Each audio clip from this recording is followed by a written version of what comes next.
Well, good afternoon, everyone. Coming up to 20 past 3 here on Friday, the 16th of July, a magnificent summer's day here in Notting Hill in West London. The American market not looking quite as sunny, and as you can see, a lot of red on the color guard, and pretty much every measure of the trend on the American market is down. And we can see that the buy-sell ratio getting right down to 0.39, lower than yesterday. So I think I've got the VectorVest composite open. Yeah, there we are. And that's the buy-sell ratio, folks, down below 0. And as you can see, as we've looked at a dozen times, that's the DEW. Go to the confirm call. That's the longest term measure of the trend on VectorVest. And as you can see, we've been chopped around in this area quite a bit, and there a couple of days ago, that was the last confirmed down on the 13th.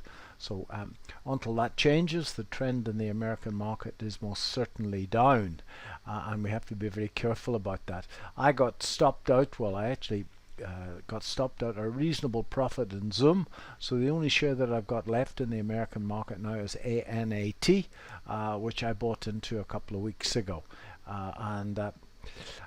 If we look at the S&P, that's the S&P today. It's broke down yesterday, and it's opened up today, but selling off, and pretty much every measure of the American market is off, and that is the 5-minute chart. Every measure of the market was off, so I was looking for any reason to short it today, and I didn't have long to wait to get a short underneath that low, so I'm currently short of that, and my stop loss is at entry already. So always like if you see the first 5-minute bar and then you get an inside bar, that normally adds, although I haven't got a million observations to speak to you about, but that normally adds to the validity of the signal. So so far so good. In the UK, well, I got out of Sylvania Platinum the other day.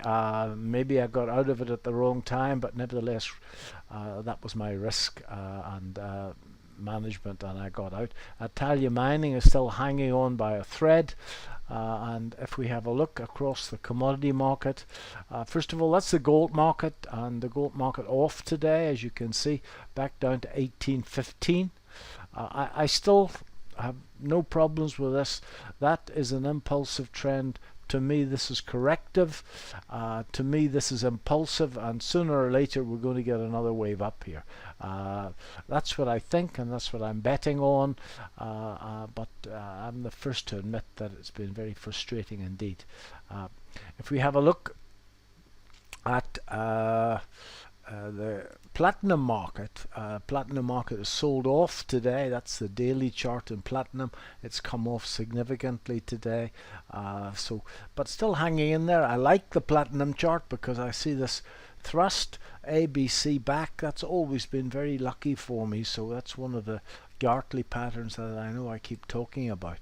And as you can see, it comes right to 62% retracement. That tail pretty much there, if I could get this correct, up to here, and you can see that it's pretty much a 62% retracement. So a little bit of a pullback to these old highs. As say, I've got out of my Sylvania Platinum. Many of you have suggested that it's probably a good place to buy into it, and that could easily prove to be correct. I haven't done anything else in the UK. Summer market's very difficult, and sometimes the screen is not your friend. Nevertheless, if Atalaya Mining slips below the low of, I think, a couple of days ago, it will go the same way. It seems to be holding up at the moment. I'll watch it before the close. So again, Monday afternoon, folks, 1:30, we have a Q&A session, and anybody that hasn't got a link for that who would like to come along, you're more than welcome. Just drop me a line, david.paul@vectorvest.com. These summer markets can be difficult, and let's go back to the American market. Nothing much has changed there. And that little ANAT share, I think, let me sure I'm streaming this. Yeah, that's it's holding up reasonably well. I was very positive about this. This is a magnificent move. And as you can see, earnings per share rising strongly, causing that move. And then it broke, and as you can see, that it came right back, and it's righted that during the one day. That looks very positive to me, so I'm very happy with that. The Vectorvis valuation right up here, and it's doing reasonably well in a really bad market. That's the only spread bet that I've got in the only investment that I've got in the American market at the moment. Okay folks, thanks very much indeed. Bye bye.